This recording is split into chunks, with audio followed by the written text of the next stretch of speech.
guests are not necessarily those of the station.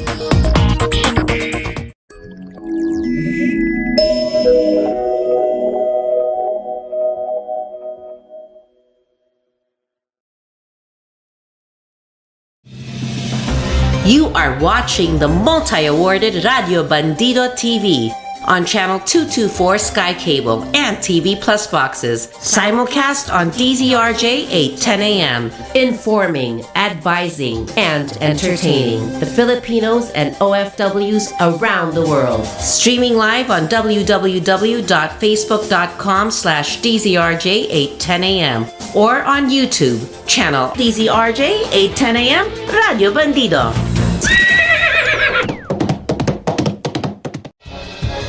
To all Teleradio Bandido viewers and listeners, you can now watch Teleradio Bandido on our new YouTube channel, DZRJ 8:10 a.m. Radio Bandido. Hit the subscribe button and like the video. Don't forget to click the bell icon so you get notified when a new video gets uploaded. Don't miss out on our dynamite lineup.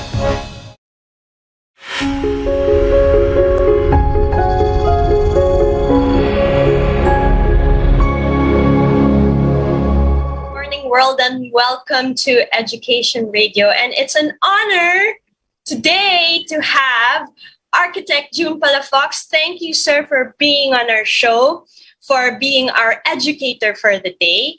As everybody knows for sure, architect June Palafox is not just an expert, in architecture, but in urban planning.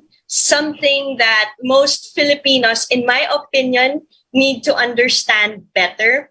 And Sir June, I do remember the very first time I started hearing you speak over radio. In those days, I was still working at the Department of Education, and I was driving to DepEd, and I heard you over the radio talking about all your achievements, even in Dubai, and how we could apply it in the Philippines. And I think because in one occasion over YouTube, I saw you with Martin Rivera, and I will never forget how you also said that I think we are already in need of a heart transplant here in Metro Manila. So before I proceed, welcome Architect June to Education Radio. Good morning. Thank you for being on our show. Yeah, thank you for having me here. Yeah. Yes. And I'm also an educator. I've Yes. been in 20 countries, including Harvard and MIT. Yeah. Yes. And I wanted to ask, I also know that when you were, I think, in a seminary for quite some time, your influencers were also architects. And this is how you got into the business as well. So maybe you can tell us more about your first exposure before you became the great June Palafox. Yeah, when I was in the seminary, I was a librarian in third year, and I saw a lot of books on great architecture. And our mentors, SVD mentors, especially from Germany and the US, the rest of Europe, they were sharing with us great architecture, great town planning, urban planning in European cities and American cities. That may have influenced me. So in fourth year, I did a spiritual discernment that maybe architecture was for me. And although I really had a vocation to be a missionary priest. Yeah. And then I entered UST, BS Architecture. Then I was a full scholar of the University of the Philippines, UNDP, UP, Department of Public Works and Transportation. So I had to work for government projects for at least 2 years. It was in the Metroplan Manila that I was team leader, senior planner, and project officer for Manila Bay Region Strategic Plan, where the rulers of Dubai got to know about me. And they researched me. They even spoke to professors in UST. How was I? So I was invited and named hired. I did not apply for the job. And we brought our family there. It was the first Southeast Asian Filipino architect in Dubai, and the first Filipino family, and our second daughter, Karima, first Filipino born there. And just last March, I was invited to give a presentation talk in the Dubai Expo.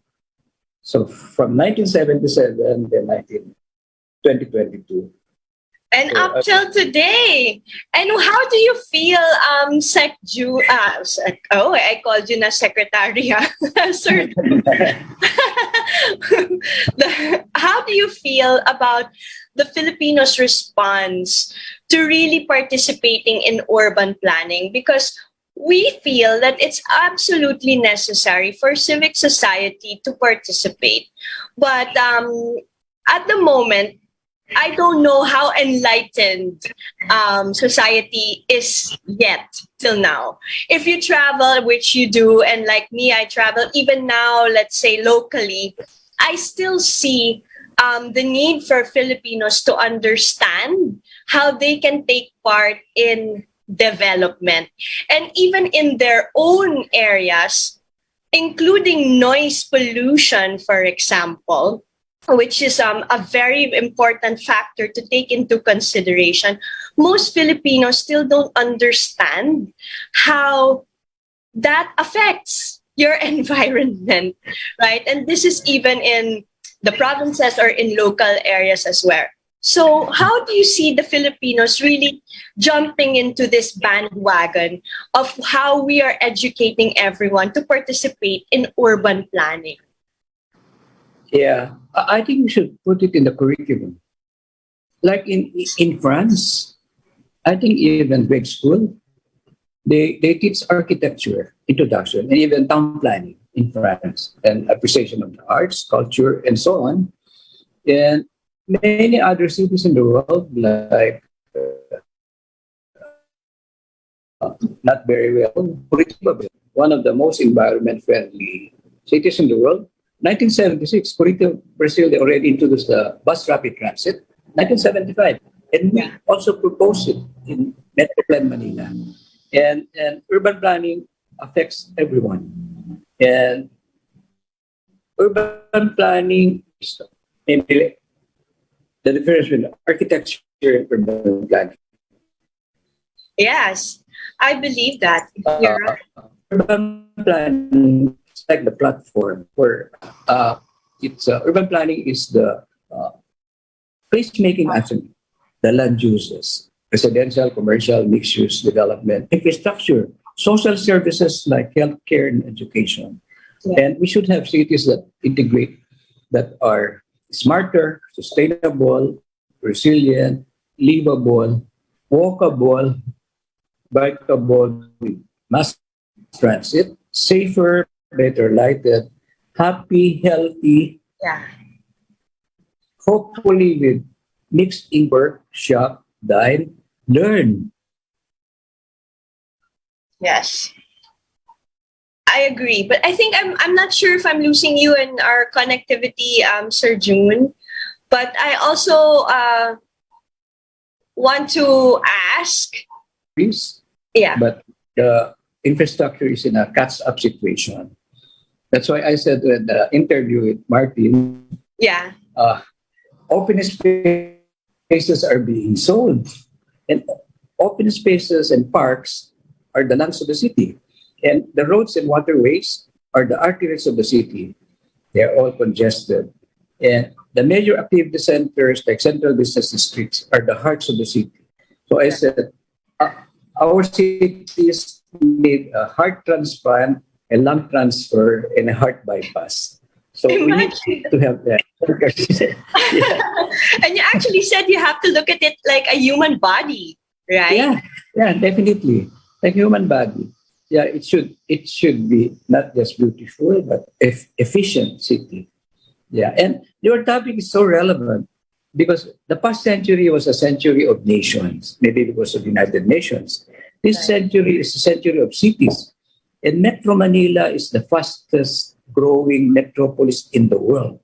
And it's the top 20 largest metropolitan areas in the whole world. And so even in my education, like at USC Architecture 1970, I already proposed an urban renewal for City of Manila. Yeah. Then at UP, my master's in environmental planning, I wrote in my one of my term papers, development is not worthy of a name unless spread evenly like butter and a piece of bread. Today, they call that inclusive growth, inclusionary zoning. Our zoning in Metro Manila and our cities is exclusionary zoning. And we got that from the Spaniards. The Right. town plaza concept, which is nice, the Yes. town plaza, the church, and the municipio. What was not so nice was the intramurus inside the walls for the illustrators and the principalia. Extramurus outside the walls for the Yeah. peasants, the Indians, and the sunlight. If you look at our cities today, I'm also guilty of it. The gated communities inside the cities. Because I used to live in a Right. village in Makati and also Alabang. But that's not the way to go. It should be inclusive. It's Yes. developed. Yes. Yeah. It's nice that you bring up the plazas, because I often talk about that also with a couple of people in terms of what I'm also trying to do in the provinces, right? Because in Spain, as you mentioned, for example, everything happens in the plaza, and it is for everybody, because you're talking about Yeah, inclusive. it's Inclusive. inclusive, right? Yeah. So you don't look at social stratification. Everybody goes there to commune, to eat, Yeah. right? To see family and friends, and then they go home, right? Yeah. It's something that we want to do here as well. Yeah. Yeah. The town planning, urban planning in Spain is inclusive. You have the Plaza Mayor, and around the Plaza Mayor are mixed-use development and higher density housing. In our country, which we got 1571, the town plaza is the wealthier people and the poorer people are away from town plaza. What's good about it, the town plaza and the church, every Sunday, everyone gets together. But the 6 days of the week, exclusionary zoning. And unfortunately, that has affected that has influenced our urban development. Right. And let's say for one in Quezon City, it's something that, because I'm from Quezon City and you were very much involved with the Quezon City Memorial. And to date, everybody, since I work in local government, and I'm really happy when people text me to tell me that they are able to utilize it, for their daily lives, enjoyment, right? And also participate in trying to educate other people in taking good care of what they have in their cities, right? Yeah. And I think it's something we should be multiplying. Yeah, All in fact, over. not just the Quezon Memorial, we did also the La Mesa Dam Ecology Park. Yes, another one. Then the Quezon Memorial and what they call it, the Nino Aquino Park. What's the name now? Parks and Wildlife. ba Yeah, yan? Parks and Wildlife. We did also Yeah. a master plan for that. And my proposal, which was not followed mostly, is public parks should not have any fence. It welcomes everybody. Security, you can put CCTV cameras, but public parks are not fenced. Or if they are only low fences, there's a transparent and so on. Part of the uglification of our cities is the solid wall, and Yeah. it's a solid wall. It's really our studies in Harvard Graduate School of Design. Solid walls doesn't deter criminality. You can throw a grenade, no witnesses. You can commit criminality inside, no witnesses. Look what happened to Marawi. Yes. People did not know there were armories and shabu factories because of the solid walls. Then the solid walls, our cities become hotter, warmer because the flow of air is being blocked. And when there are more eyes in the public realm, criminals are more scared because they work with witnesses. Criminals are more scared of windows because behind the windows, potential witness. They are not scared of walls. They can commit criminality in walls. So we have to disabuse our minds That's that true. high walls is security. It's not true anymore. Yes. Right. And just like abroad, right? Your parks are not walled. Of course, yeah. They're not walls. These are social interaction areas. Yeah. These are lungs of the city and so on. And it's really urban planning is we talk about the land use. The land use is a place for everything. We talk about housing, a place to call home. We talk about Yeah. moving the city, transportation, city beautiful, urban design, and the great outdoors, the natural resources, open spaces, infrastructure, and public services, something for everyone, like Yeah. healthcare, wellness, education. And education, again, it's not spread evenly like butter, piece of bread. Yeah. Many of us, we went to the exclusive schools. Right. Yeah, but I think it should equalize. Yeah. I agree. I agree. But what happens, sir? What happens, like, in my experience, for example, in the provinces where the town folk, they're not aware of their own resources or environment, right? In the sense that they don't know how to go about protecting it or preserving it or developing it for that fact. Yeah, and we try to walk the talk. Like, I gave up $1 million in architect's fee when our client were able to get a tree cutting permit, uh, and we were commissioned to design a six-star hotel in Subic. And I was instructed to destroy 366 70-year-old trees, but we could have preserved the trees. So I returned the $1 million architect's fee, and I got a 50 million libel case. Oh, Because to me, a 50-year-old tree, the replacement value is 9 million pesos. Because of the oxygen it gave for 50 years, the rainwater harvested, the fertilizer it gave planet Earth, the beauty and cooling effect gave the environment. yeah. So that's the replacement value. Yeah. So 70-year-old trees times just much more than my $1 million until friends in the media, including CNN Atlanta, BBC London, and Al Jazeera, and the media here, our friends, the foreign one, they came to the Philippines to meet the crazy architect who would give up $1 million to save the trees. I was told it's the first time in the world somebody did that. Yeah. And after that, I got several projects, foreign investors. They say there's somebody who sticks to his principles. Yeah. You always have anyway.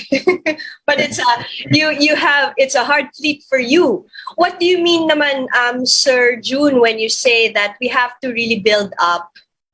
Like in the metropolis, for example, we really need to keep on building up because we're highly urbanized city. Yes, Right. ma'am. In fact, I'm a fellow, I think the only South Asian fellow elevated as fellow in the Council for Tall Buildings and Urban Habitat, headquartered in Chicago. We are the ones certifying the tallest buildings in the world.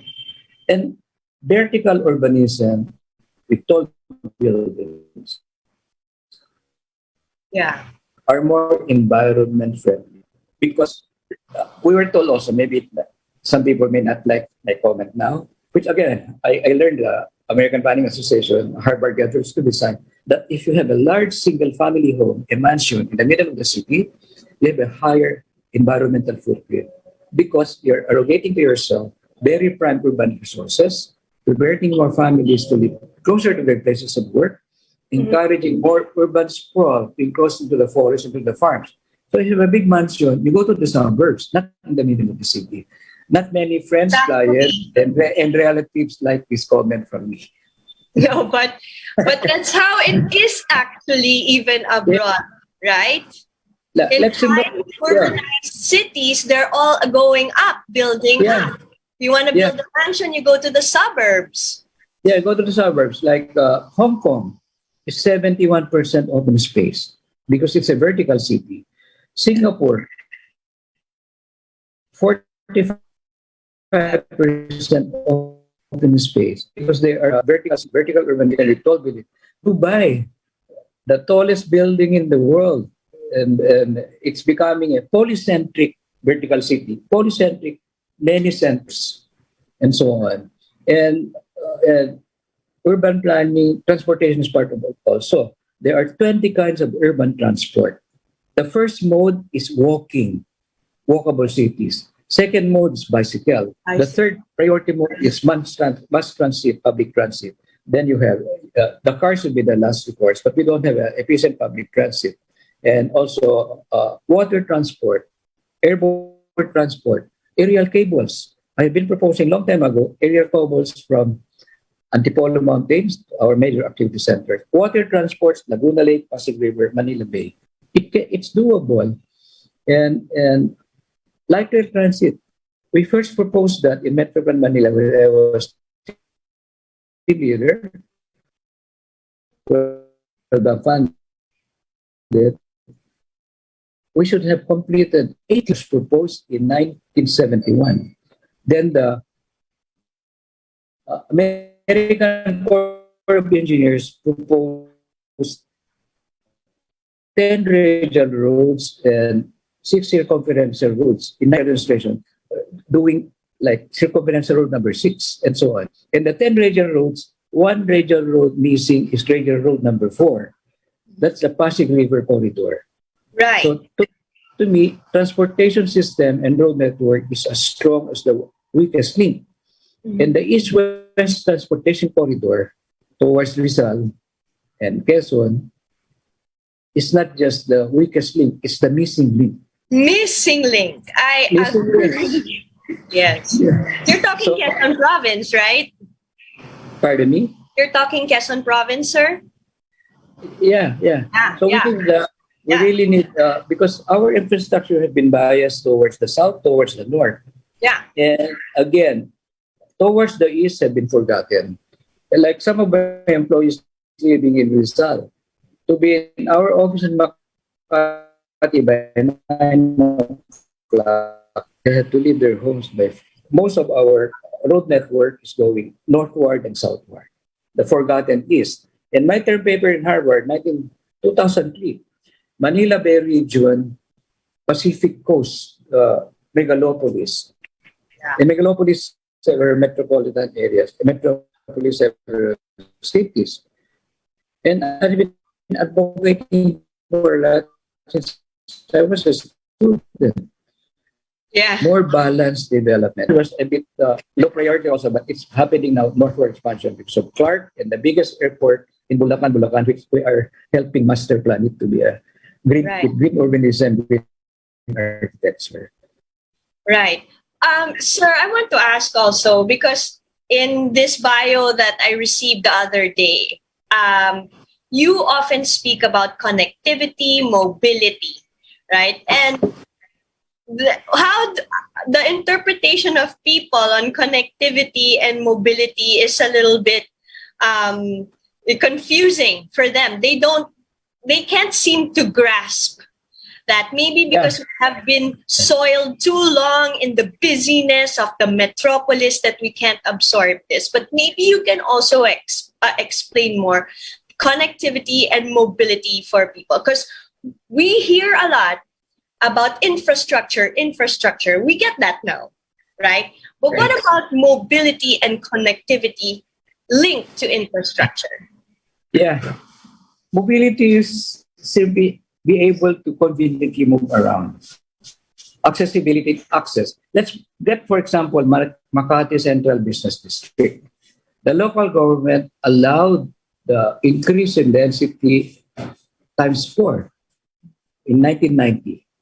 But the accessibility capacity and mobility and connectivity was not increased 4 times. Right. And employees of Makati CBD or for Bonifacio or Ortigas, the employees are priced out of the housing stock. That's why they spend 3, 4, 5 hours away from their families because of traffic. And I call them sometimes they are like OFWs in Metro Manila. Imagine if you waste 5 hours a day in traffic, that's 40 years of your economic life, and so on. So connectivity is really connecting cities and communities. That's why infrastructure is very much needed. And accessibility, if you increase the density, like Makati CBD, increase the traffic generation, parking generation by 4 times, but the accessibility, even the open spaces have been increases. The parks and open spaces and trees increase. In Metro Manila, if you check the 1989 comprehensive zoning for Metro Manila, many of the open spaces have disappeared. And many of the proposed infrastructure to increase accessibility were not implemented. They have been sold, developed before in the good example of urban planning. But now it's now an urban laboratory on how not to do it. It's a corridor, one of the worst in the world. JICA study, we were wasting before the pandemic 4 billion pesos a day in traffic. So before, even real estate developers, location. Now it should be connectivity, accessibility, and mobility. These are resources. We have good natural resources, beautiful tourist destinations, but they don't have the connectivity, the accessibility, the mobility.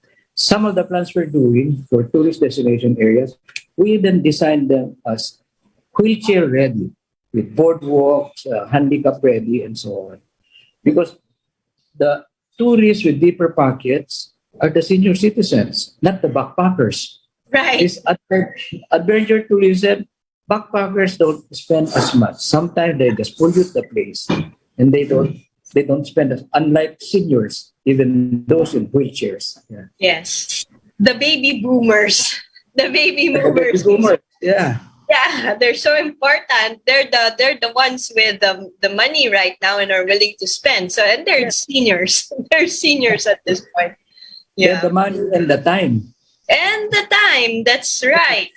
Yeah. So with a growing population, I was very curious for some time about what you've been trying to espouse to everybody on building 100 more cities that is needed, right, in the Philippines. Can you explain that more, and how are we going to do it, and why Yeah. we need to do it?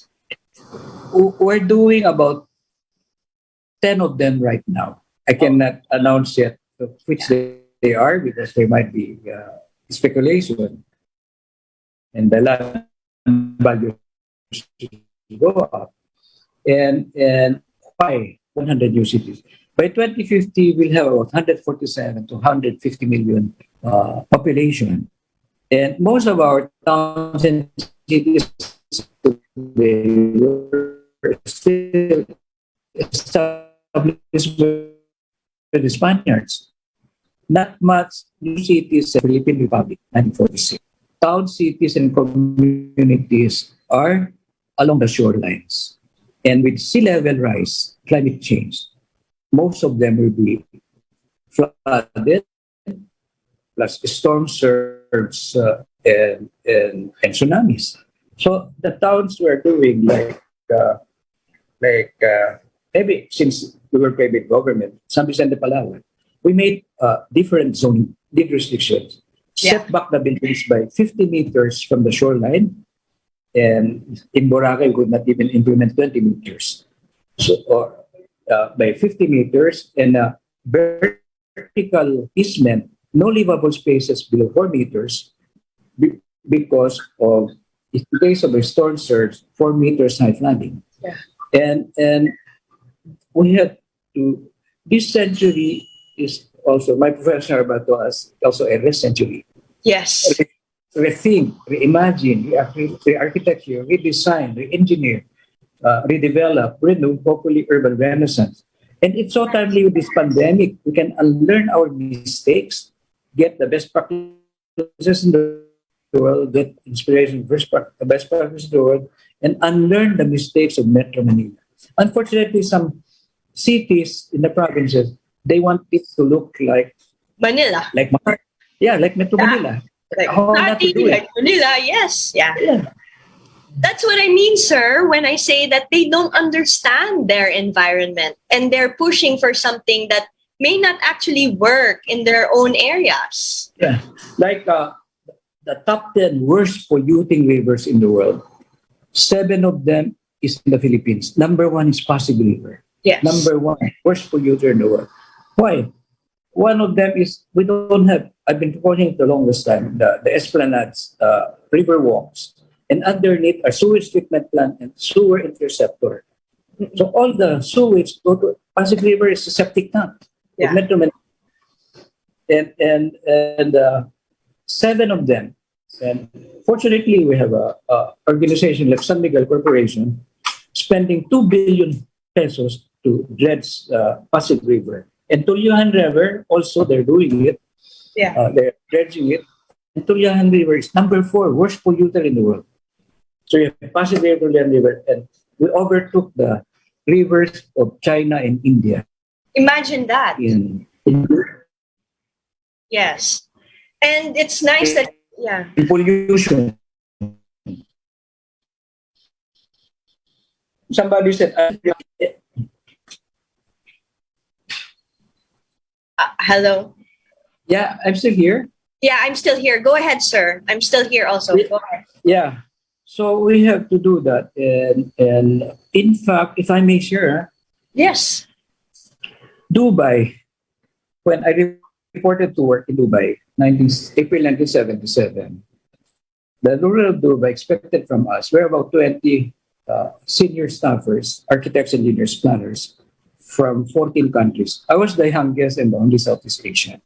And the ruler of Dubai gave us simple expectations. Design Dubai as if there's no oil, because they will be running out of oil. Create a garden city out of the desert. They were Nice. importing gardens from Pakistan, irrigation from Turkey, flowers from one city in the Middle East in North Africa in 15 years. Then number 4, make Dubai join the first world. Yeah. In 15 years. Be a first world in 15 years. Yeah. Number 5, which I like very much, and copy. That's what you said. My first exposure to benchmarking. So I went to cities in the world that became first world in less than 15 years. And if there's time, I can explain the cities I went to, like San Francisco. Why did it start it? San Francisco, gold. So gold rush, then construction boom camp, trading post, commercial center, educational center, aerospace center. So it evolved from one resource to the other. Hong Kong, how did it started? Opium. Kaya may pag-asa pa tayo. So,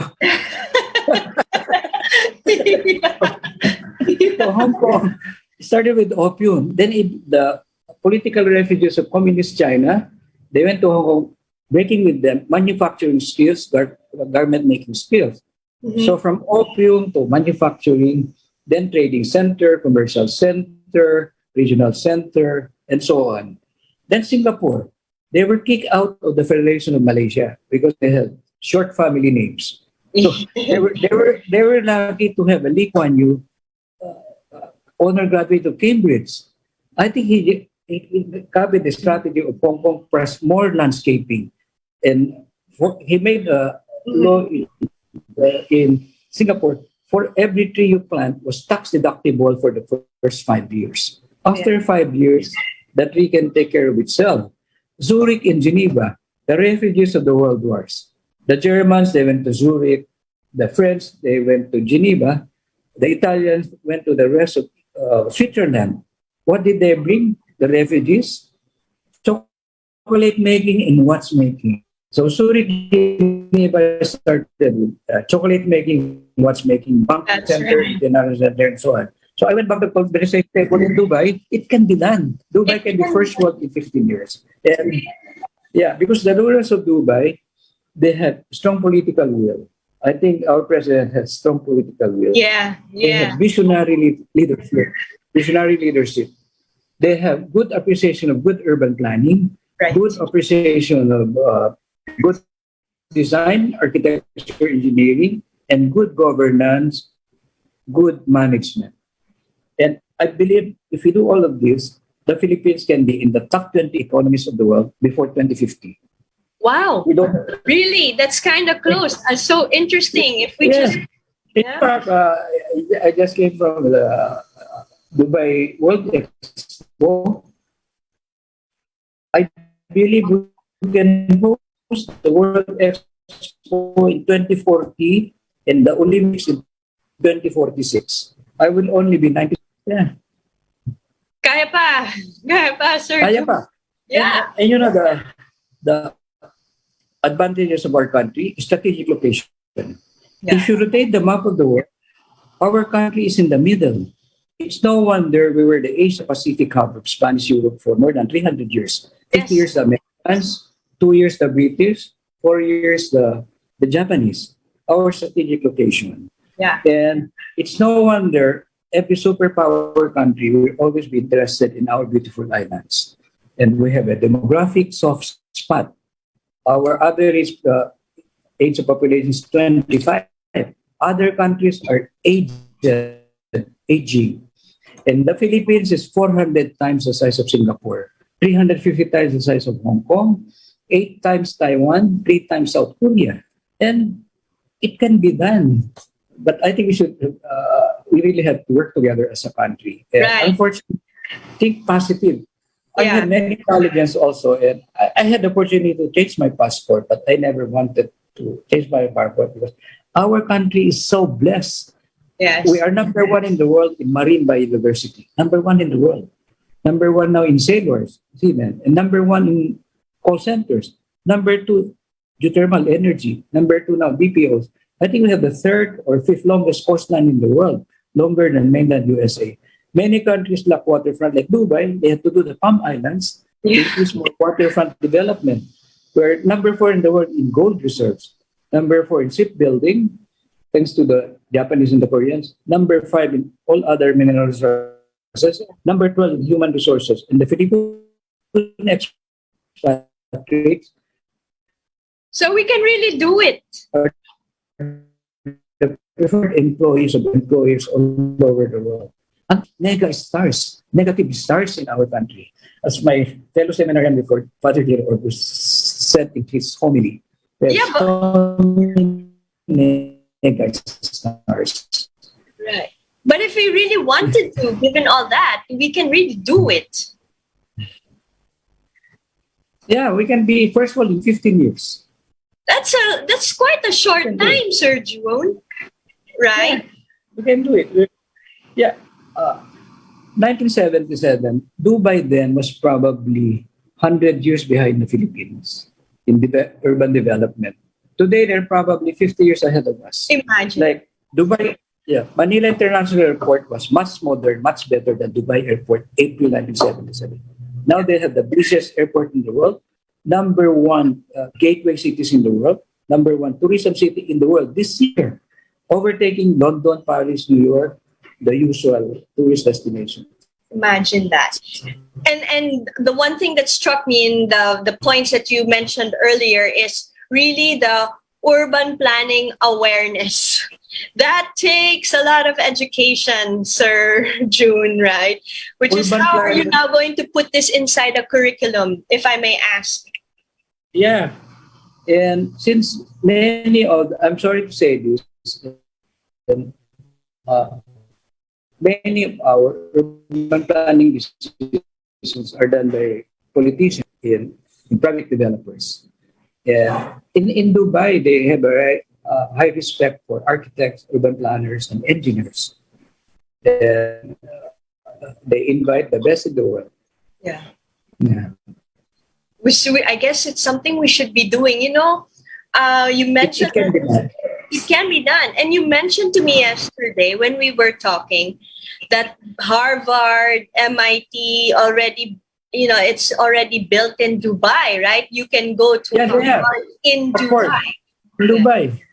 And even like in Abu Dhabi, they have the Louvre Museum of Paris. You don't have to go to Paris anymore to look at the Louvre. The Loop. And in Dubai, they have knowledge villages. They invite international Ivy League universities. Maybe what can be done here is we partner them. Yes. Yes. Even in Harvard, when I was there after 9/11, they have what they call, I forget the name, but inclusive. 20% of enrollees should be women and minorities. In my class, we're only 19 from four continents. I was the only Asian. We did our class violated that 20%. There were no women and no minorities. Okay. But it's now a And requirement. Inclusive, 20% that's interesting. women and minorities. Why would that be? Because of what the Could be country. done by the exclusive culture. Yeah. That's Yeah. I contributions would be it's just different my by women. observation. Yeah. And I think all this happened after 9/11. I observed Oh, because I've really? been in Harvard since 1997, giving lecture. I saw the big difference after 9/11. More inclusive, less snobbish. Yeah. After Nice. 9/11. Yeah. So how do we now do this? Like we live in an archipelago. We have different cultures because part of urban planning is also realizing and appreciating our culture. Considering, Yeah. yeah. Go ahead, Sir June. In our selection of projects, we have what we call integral ecology. Five, people first for social equity. So every project we do, look at the beneficiaries. Right. Yeah, poverty alleviation and job creation. Then we can talk about environment and planet Earth. But number one should be people, beneficiaries. Then number two, we get about prosperity, profit, and economic goals without forgetting culture, history, and heritage and humanities Yes. and interfaith spirituality. Used to me that if architect is up there, I'm just his instrument for his greater glory and improve That's right. That's right, Sir June. the lives of people, create more opportunities for us. The thing we do is pro Deo Patria et Terra, for God, country, and planet Earth. Nice. So And we don't accept all projects, or sometimes we walk away projects that violate this integral ecology. yes, that's great. Right. In other words, if you're like a June Palafox coming from, let's say, Metro Manila, and you're going to go into the province of, let's say, you're going to go into Abra, right? You're going to have to collaborate, your skill plus what they can contribute based on their own traditions as well. Yes. In fact, we had public consultations with, we were, fortunately, we also won the Tourism Master Plan for the Cordilleras and included Abra. And we had public consultation, including the indigenous people. So they participated in the Tourism Master Plan for the Cordilleras. And tourism is one of the highest, maybe can be more participative. Abra was included there. And again, development is not worthy of a name unless spread evenly like butter and a piece of bread. My term paper in when I was 23 years old. Yeah. Sir, if you're in a master plan, in creating a master plan, you dialogue with people. Usually, what is the concern? Because we really need to beef up our humanities. Hopefully, we can do this do this more, no, in the administrations to come, right? We need to beef that up. But their concerns usually, sir, what are they? What are the fears, for example? Yeah.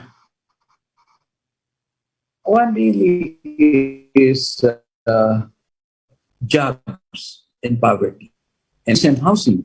agriculture. We have when we plant, we call it from ridge to reef, from the mountain ridges, the highlands, the midlands, the lowlands, and the coastline.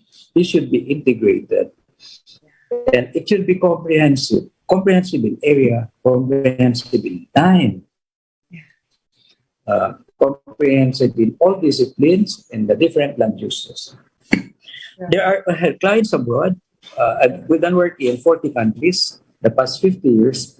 The client abroad instructed me to design the university, a, a hospital, and three schools to last 40 generations. 40 generations is 1,000 years. And this is, Yeah. who instructed me? The founder, Dharma Master Nun of Chuchi Buddhist organization after the big earthquake in Kathmandu, Nepal. Wow. And, 11 schools in Bam, Iran. There was a big earthquake in Bam, Iran, I think 2003. And again, we were appointed to do 11 public schools. And we did green architecture, wind towers, natural ventilation.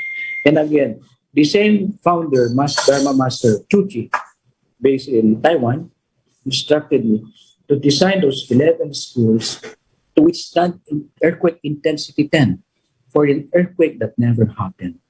Yeah. And in fact, I got an award 2006 in New York as ambassador of peace and goodwill because of their schools. Because it was a period of there were threats to Iran. Three cultures were involved. The Buddhists from Taiwan, for the Muslim children of Iran, Yeah. and a Christian Catholic Filipino architect. Yeah. Nice. I was present for 60th anniversary of the United Nations Interreligious Conference in New York. I was given an award, Ambassador of Peace and Goodwill, because of that project. Not Yeah. our big projects, those projects for humanity. Yes, And- absolutely. Right? Yeah. It's a factor that it's very crucial, and we have to really incorporate it, because I noticed, like, when I go to the provinces, for example, and this is, Sura, you're saying we need to build 100 more cities, right? And in order for us to do that, we need to know the people, right? We need to know who they are and why they are that way. But sometimes what happens is when other people coming from the metropolis have the same initiative, it becomes their task to just really drop into the communities what they believe will work from where they're coming from. So the communities basically get turned off because you didn't incorporate their own ways. Yeah, we always do at least 3 alternative master plans, and there's public consultation, and implementation is a different thing. So we put on record this is what we did, and I tell my colleagues at Palafox that every line we draw, if we do a good job, let's think of the beneficiaries. If we do a lousy job, let's think of the sufferers. So we even do a beneficiary sufferer analysis for the good of the greatest number. And many of our work, including philanthropic work. And in fact, I was pleasantly surprised again. Forbes Asia magazine cited me as one of the 48 heroes in philanthropy because of my philanthropic architecture. I was surprised because I was together with my big clients, Henry C. Sr. and John Gokongwei, at the same time. I was cited as one of the 48 heroes of philanthropy. They probably investigated our work, especially after disasters. All over the world, we donate 70% of our architect's fee. And now we are doing permanent homes in Palo Leyte for the survivors of Yolanda, being funded again by Chuchi, Buddhist organization of Taiwan, with many Filipino Buddhist Chuchi volunteers and members. Permanent homes. We did before the transient homes, temporary homes. Right. Now permanent homes and donations from all over the world through Chuchi organization. Right. So how do you see this happening? Like, where do we start, Sir June? If it's okay for me to ask, maybe it's like top secret, but maybe you can fill us in on some things that the people at least can have an idea on. Where do we start? Like in building 100 more cities, do we start in Luzon, Visayas, Mindanao? Where do we start? Yeah. Just maybe from the top of my head, one third, one third, one third.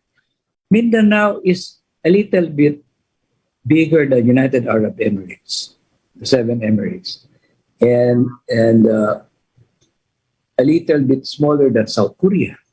So maybe Mindanao, maybe the inspiring model could be United Arab Emirates and South Yeah. Korea, and then the rest. And we did the Metro Urban Master Plan with the Mindanao Development Authority, and we're fortunate we won also the competition for that. And Metro Davao is 10 times the size of Metro Manila, 9 times the size of Singapore, and 6 times the size of Hong Kong. We also did the Pampanga Megalopolis. And again, Megalopolis are the metropolitan areas. And it's still development. Agropolis, the farm and the city. Aerotropolis, Clark Airport, Airport Village City. Aquapolis, Candaba Swamps and the water. Then Ecolopolis, Ecology and the city. So Pampanga can accommodate 4 metropolitan areas. And currently we're doing Siargao before the Odette, the tourism master of Yes. Siargao. And Siargao is a little bit smaller, almost the size, but a little bit smaller than Singapore.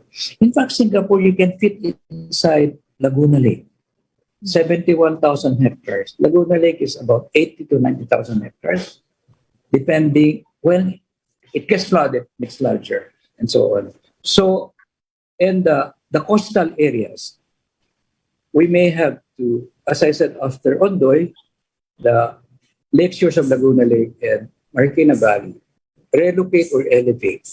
We have to elevate the city. Exactly. So again, the 70 cities and municipalities that will be affected by sea level rise because of climate change.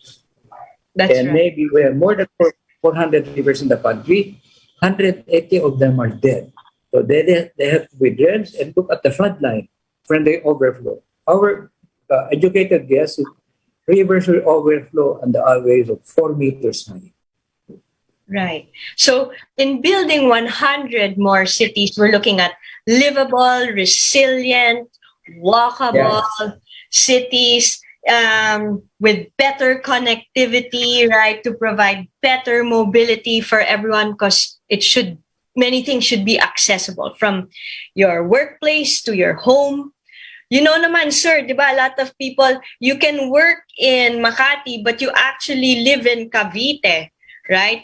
Every day, you're like, going to work. And sometimes I wonder, how do people do this? How do they live? In fact, we have employees from Cavite, Laguna, Rizal, even Pampanga. And it's more expensive during pandemic because we give them free transportation. We fetch them. Yeah. So even productivity is more expensive now, the production cost, because of the free transport for our employees. Yeah. Right.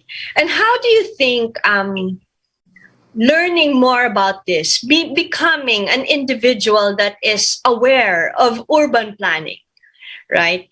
How do you think geography, the subject itself, because for me, I think we Filipinos are poor in geography. I included.